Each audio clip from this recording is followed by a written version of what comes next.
Bom, meus irmãos, minhas irmãs, ontem esse personagem bizarro, para ficar aqui numa palavra muito elegante, mas eu acho muito perigoso, chamado Sérgio Moro, foi entrevistado no podcast do Flow. Você sabe, o Flow é esse podcast que está lá, o Monark e o Igor. E eu quero fazer aqui uma justiça. Eu disse que tinha sido o Monark que sugeriu o Ciro Games, mas na verdade foi o Igor. Sim, nós estávamos jogando, você lembra? Pinball lá. Pinball lá na entrada. De verdade, que é importante. Sim, claro. Nós estávamos jogando e ele passou e falou Ciro Games. Pois é, então, Igor, meu irmão, obrigado. Você é que deu a sugestão que nós adotamos e o Ciro Games, então, embora... E vamos lá, vamos chamar, não vamos deixar o Sérgio Moro fugir, não. Vamos chamar para o debate e tal. Mas o Sérgio Moro, no Flow, falou tanta aberração, tantos absurdos, que muita gente pediu para fazer um comentário, que agora estão chamando de react. Então, atendendo a pedidos, eu vou mostrar aqui alguns trechos e comentar. Diretor, pode soltar o primeiro trecho. Salve Flow, Habib Jarruja aqui. Sérgio Moro, você recebia auxílio moradia tendo casa em Curitiba. Você foi trabalhar e ganhar dinheiro na massa falida das empresas que você faliu. Por outro lado, você não tem plano para geração de emprego e renda. Me fala uma coisa, eu tenho medo de debater com o Ciro, é que ele aponte a tua hipocrisia ou o teu vazio de ideias? Tá aí um cirista. Cara, a gente não faz filtro nas mensagens, então provavelmente seus inimigos políticos compraram todas em um minuto. Tava lá esperando. Deve ter uns amigos políticos que compraram algumas também.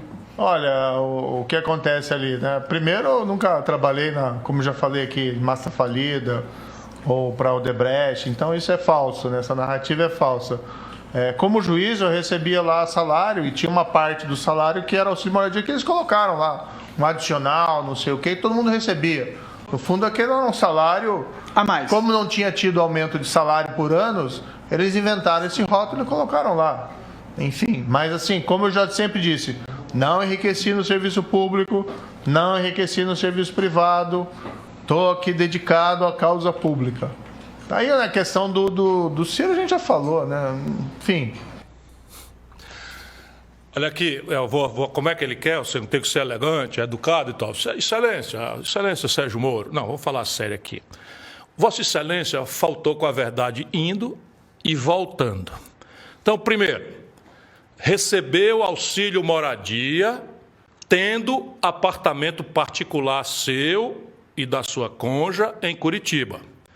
E mente para os garotos do Flow dizendo que isso é salário. Você sabe, ou deveria saber, que auxílio moradia não é salário.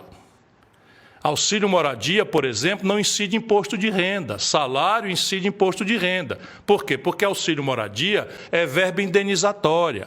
E a lei, Sérgio Moro, que você desconhece e mente que só cachorro que acua a alma, isso é como a gente chama no Ceará, os grandes mentirosos, ele acha que eu sou agressivo. Como é que alguém tem coragem de dizer isso, que auxílio moradia é salário? Isso é uma verba indenizatória que a lei criou, por exemplo, para um juiz jovem que é destacado para uma comarca do interior e que vai morar lá e não tem casa. E para ele não ficar dependente do prefeito da cidade, etc., a lei criou uma verba que é o auxílio moradia. O nosso povo não tem auxílio de nada. Nosso povo vive se virando aí inadimplente no aluguel, mas os juízes ganharam esse privilégio na lei. Quem tem moradia pode até forçar a mão legalmente de receber, mas é um imoral, que é o que o senhor Sérgio Moro é. É mentira. Vou dizer de novo. É uma verba indenizatória sobre a qual não incide imposto de renda. E o Bolsonaro, lá na campanha de 18, eu denunciei, não é porque isso seja grandes coisas, para o nosso povo é.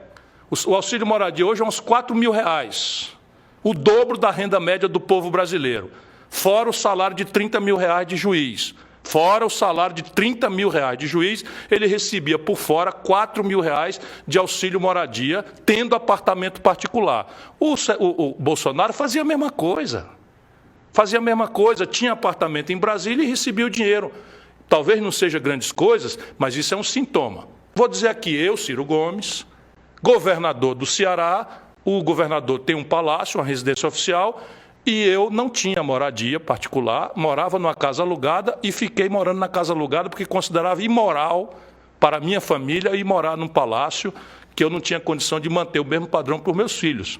Era perfeitamente legal e não tinha imoralidade nenhuma, mas eu para dar exemplo para os meus filhos, recusei morar lá. Como eu também recusei 3 aposentadorias, porque aos 36 anos, comecei muito cedo, fui prefeito, governador, deputado, eu tirei direito a 3 aposentadorias que me dariam hoje R$85 mil por mês se eu tivesse requerido. Nunca aceitei receber. E você, meu irmão, compara quem é decente e quem não é. Vira essa página, mas olha a aberração. Ele disse uma coisinha também que é mentira. Quer dizer, Excelência faltou com a verdade de novo. Ele disse que não trabalhou na massa falida. Isto é mentira, Sérgio Moro. Isso é mentira. Você foi contratado por uma empresa multinacional estrangeira, americana, que está contratada, determinada pela justiça brasileira, seus colegas juízes, administrando a massa falida da Odebrecht, da OAS e da Galvão. Esta empresa americana, os juízes botaram para administrar a massa falida dessas empresas, que eram poderosas empresas, e que as sentenças e o desastre com que o Sérgio Moro conduziu essas coisas, quebrou. Mais de 150 mil brasileiros perderam os empregos. Nenhum país do mundo destrói empresa. Quem é corrupto é pessoa física, é CPF. Você deve prender as pessoas físicas que fizeram coisa errada e proteger as empresas, a expertise técnica, a memória e os funcionários, os trabalhadores. Por exemplo, o senhor Sérgio Moro quebrou essas 3 empresas. Os juízes, colegas dele, nomearam essa firma americana para administrar a massa falida e entre milhões de empresas que o senhor Sérgio Moro podia ir trabalhar, sabe onde ele foi trabalhar? Foi trabalhar nesta empresa americana que administra a massa falida.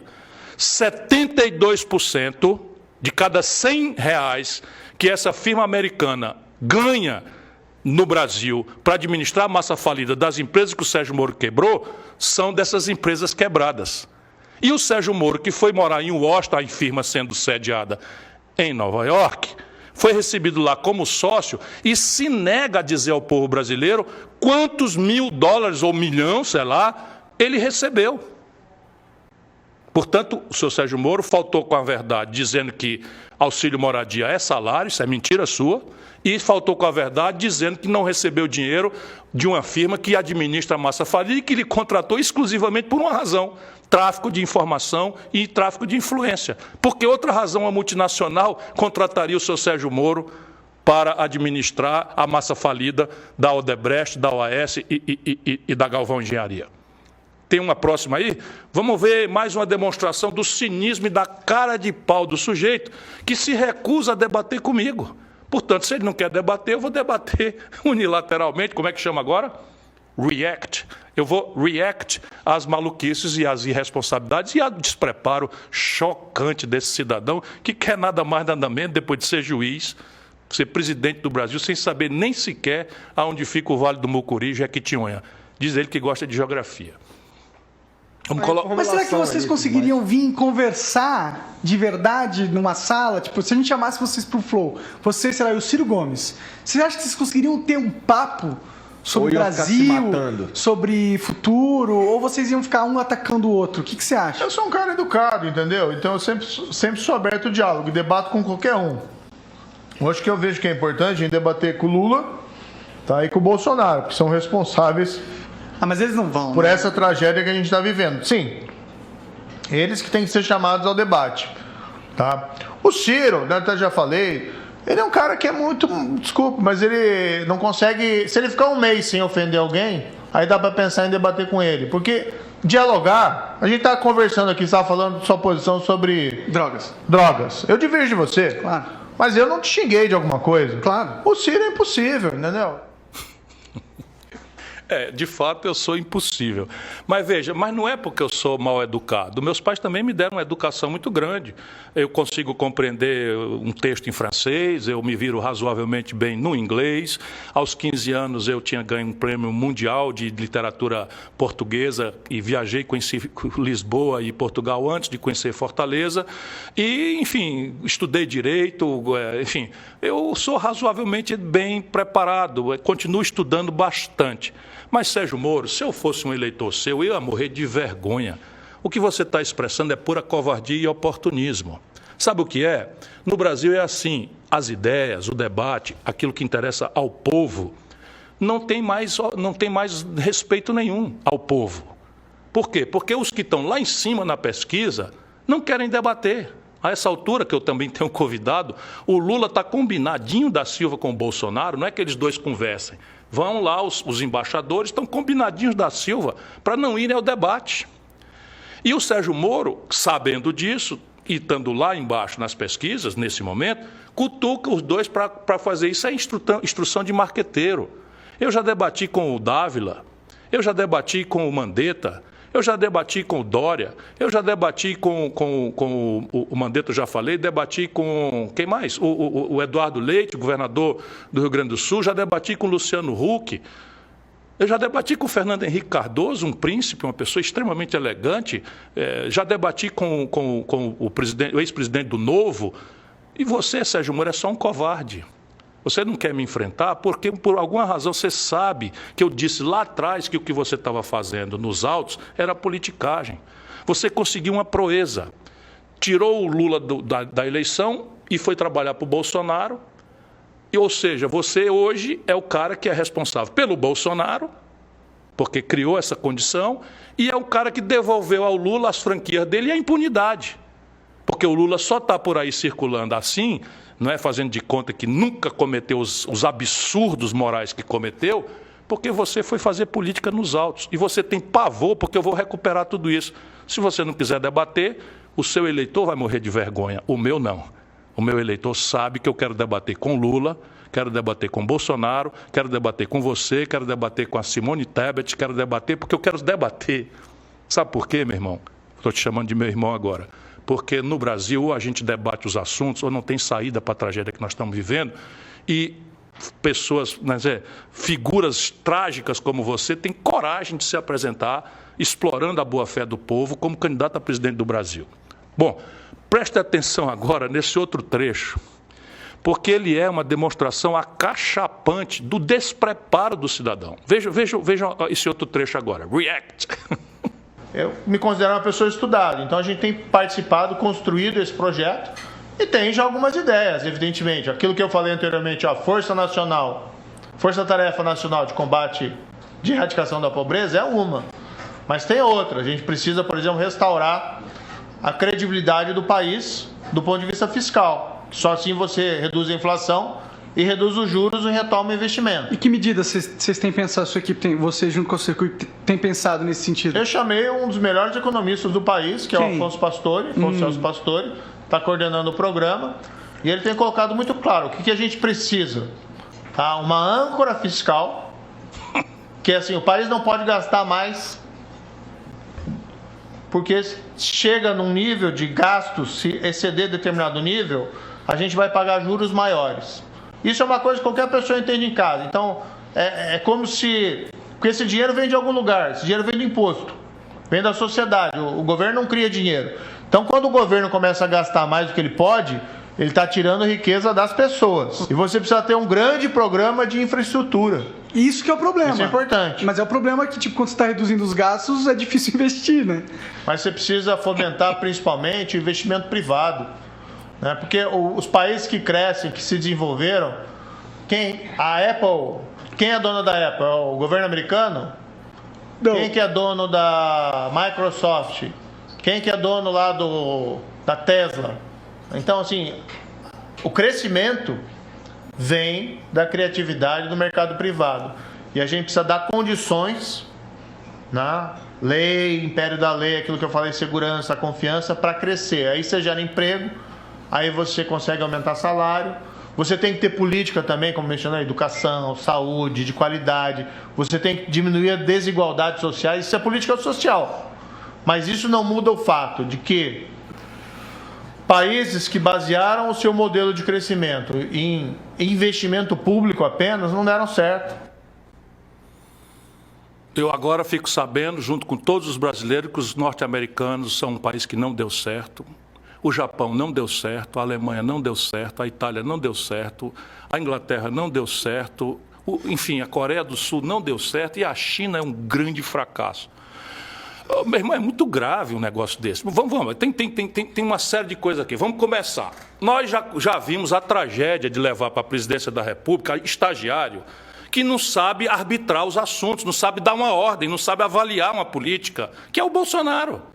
Lembra da história? Não entendo nada de economia, contratei o posto Ipiranga, que é o Paulo Guedes, fala com o Paulo Guedes. O Bolsonaro, pelo menos, era humilde. Esse daí se diz estudado e preparado. Aí contratou também o posto Atlantique. Sem querer debochar, mas, francamente, ele está mencionando o professor, como é o nome? Enfim, está aqui, é o Afonso Celso Pastore.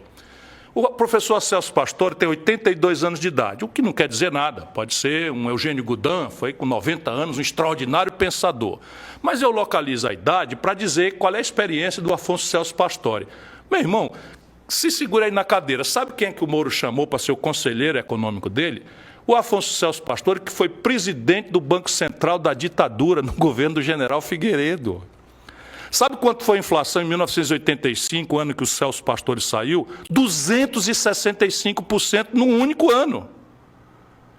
Você sabe, o cara não sabe, ele não olha nem o currículo, talvez do único economista que tenha se prestado a esse serviço porco, de ensinar a um camarada que não tem interesse nenhum em estudar. Chamou Afonso Celso Pastore, ex-presidente do Banco Central da ditadura do general Figueiredo, que saiu em 85, são 36 anos atrás, para trabalhar para banco. E aqui está revelado. De novo, o candidato não quer entender nada de economia, está fazendo um intensivão para ver se fala essas baboseiras que falou, equilíbrio fiscal. Parece assim um técnico de futebol que eu conheci lá em Sobral. Olha, você, quando for jogar, chuta com força, rasteira e no canto. Ele esquecia que tinha Beck, que tinha... Beck é o zagueiro, né, da época, esquecia que tinha goleiro. Enfim, que o ângulo da bola não é uma necessidade que você possa controlar. Então vamos lá, vamos chamar o Afonso Celso Pastore, presidente do Banco Central, do general Figueiredo, que em 1985 deixou uma inflação de 265%. Mas vamos à questão da compreensão de mundo e do papel do Estado na economia. Ele cita algumas empresas. Ô Sérgio Moro, todas essas empresas da nova economia, Tesla, ou Apple, ou sei lá quais que você citou, não existiriam se não fosse o governo norte-americano. Vai dar uma olhadinha no Google e veja lá que quem criou a internet foi o governo americano com dinheiro público, estatal, a pretexto de defesa, a pretexto militar. Existiria a Apple se não fosse, não é, a internet? A Tesla tem como seu principal promotor, o seu principal estimulador, financiador, a NASA. A Tesla é hoje uma empresa que existe porque o governo americano faz a pesquisa básica e faz a compra governamental ser uma ferramenta poderosa de progresso. E assim nasceu, por exemplo, o celular. Sabia, Sérgio Moro? O celular foi uma invenção estatal, financiada pelo governo americano, e simplesmente o mundo inteiro entende o que é que eu estou querendo lhe dizer, e você, nessa cabeça de bronco, né, microcéfalo que você é, anão moral que você é, se considera agredido porque eu estou dizendo que você é um despreparado. Que coisa feia. Vamos lá, tem mais um corte aqui que eu queria mostrar para vocês. Pode soltar, diretor. Eu vi acho que se eu não me engano foi o Jean Willis te criticando, falando que tu de sacanagem deu 9 anos pro Lula, porque ele só tem 9 dedos. Caralho, aí ó, cruel. Ainda jogou só na ferida. Quer dizer, já cicatrizou. Mas aí foi pura coincidência, né? É claro que foi. O pessoal tinha umas loucuras assim, eu na verdade acho que foi 9 anos e 6 meses, né? Daí veio essa aqui. Nem me toquei nisso, eu dei a pena ali, fiz o cálculo, passou. E realmente, talvez se tivesse visto, até tinha feito diferente para não falar essa bobagem, né? Meu irmão, bobagem você falou agora.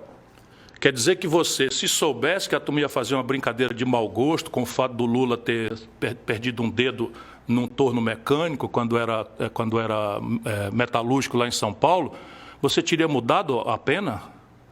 Nós, profissionais do direito, sabemos que a dosimetria da pena é uma coisa da lei.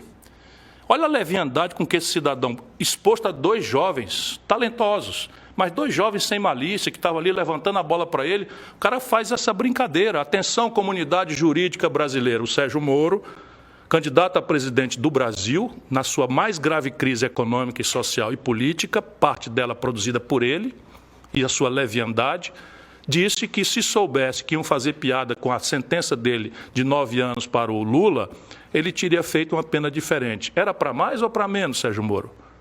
Percebe? Ele não quer debater comigo porque eu sou profissional do direito, eu estudei economia, sabe? Eu fui governador, fui prefeito, isso não me faz dono de verdade nenhuma. Eu acabei de consultar aqui um grande companheiro, eu tenho uma equipe imensa trabalhando, jovens talentosíssimos, mas a gente tem que olhar se nós estamos interessados por esse tipo de maluquice, porque ele faz uma simulação de que enfrentou a corrupção, quando foi o grande garantidor da impunidade. Isso mesmo, meu irmão. E eu não estou dizendo isso hoje, não. Eu vou mostrar aqui na outra live, na outra Ciro Games, a quantidade de declarações que eu dei na data de que o Sérgio Moro estava espalhando nulidades. Estava, na verdade, garantindo a impunidade dos grandes corruptos que ele identificou, mas a partir de achar que tinha ali uma oportunidade política, trocou os pés pelas mãos e garantiu a impunidade de todos. Bom, para encerrar, vejam só o que o Moro falou sobre a Petrobras. Mudando um pouquinho de assunto, o que você acha sobre privatização? É verdade. Privatização? Eu sou a favor. Acho que naquela hora que eu tava enrolando pra caralho, eu ia falar dessa porra. Entendi. Você é a favor, mas... Respondendo no ping-pong rapidinho, sou a favor. E a Petrobras, você é a favor de privatizar? Sou a favor. Agora, veja bem, na Petrobras a gente tem que estudar como é que vai ser esse modelo de privatização. Claro. Não é que nem vender, né, pastel na feira. O maior... Embora o pastel também, quando é bom, é um bom trabalho sendo feito, mas precisa ter um estudo, um modelo, uma discussão. E esse é o tipo da discussão que nem eu falava antes, a gente tem que discutir hoje energia renovável, mundo digital, e a gente está preso numa discussão da década de 90. Na década de 90, no governo Collor e no governo Fernando Henrique, e também do Itamar, é que teve muita discussão sobre privatização. E aí toda aquela celeuma. E você vê que a gente está discutindo isso hoje ainda, a gente não consegue virar essa página. Daí as pessoas perguntam, por que o Brasil não cresce? Meu amigo, porque a gente não consegue virar a página e fazer as reformas que a gente precisa fazer, porque a política não deixa. Então uma das coisas é privatização, chega de titubeio, entendeu? Tem que privatizar. Se não é necessário que o Estado esteja naquela atividade, se tem o setor privado que consegue exercer aquela atividade sem a necessidade do Estado, tem que privatizar, não tem meio termo nisso aí. Então, assim, o Estado ser dono de uma empresa exploradora de petróleo e tal, onde que você vê esse modelo que se justifica e tal, que não poderia estar com o setor privado? Tá, pode ir para o setor privado, agora tem que ver o modelo. Você também não pode substituir o monopólio público por um monopólio privado, que aí não dá certo. Esse é o típico cidadão que ouve o galo cantar e não tem a menor ideia de onde é que o galo está cantando. Ô Sérgio Moro, 80% de cada 100 barris de petróleo do mundo hoje, 80 de cada 100 barris são produzidos por estatais de petróleo. Vai anotando aí, Sérgio Moro. A Saudi Aramco, maior exportadora. A PDVSA, maior exportadora. São da Arábia Saudita e do México e da Venezuela. Você não gosta desses dois modelos? Eu também não, político. Mas vamos então à Índia, é estatal. A China é estatal. A Rússia é estatal. A Noruega é estatal. E eu ia cansar você, Sérgio Moro. Para um pouquinho para estudar, não fala bobagem para a garotada, não desorienta as pessoas, isso é um assunto muito grave. E olha o galo cantando, ninguém pode trocar um monopólio estatal por um monopólio privado. Em petróleo, Sérgio Moro, ou é a estatal, ou é o cartel das 7 irmãs. Sabe onde é que o petróleo é privado? Naquele lugar onde as empresas privadas de petróleo estão ligadas aos seus respectivos governos. Então a Texaco responde ao governo americano, e o governo americano vai à guerra para proteger os interesses das petroleiras norte-americanas. Sabe qual é a consequência dessa sua irresponsabilidade, que apenas replica o que o Bolsonaro está fazendo? É a política de preços. Se a Petrobras é da prática um monopólio privado, o que ela está fazendo? Ela está fazendo uma política que importa petróleo, importa derivados de petróleo e exporta petróleo bruto. Ela está fazendo o quê? Dolarizou os preços. E a dona de casa, que você quer o voto dela, não está tendo que fazer todas as refeições numa vezada só, ou nem sequer está mais fazendo comida porque o gás de cozinha aloprou de preço. O motorista de táxi, o motorista de aplicativo, o caminhoneiro estão ferrados, porque os seus custos estão subindo em dólar e o frete, e as tarifas, e o preço da corrida do Uber, é tudo em real. Sérgio Moro, sabe, tem uma expressão aqui que é meio vulgar que eu não vou fazer, mas pede para ir na casinha e sai.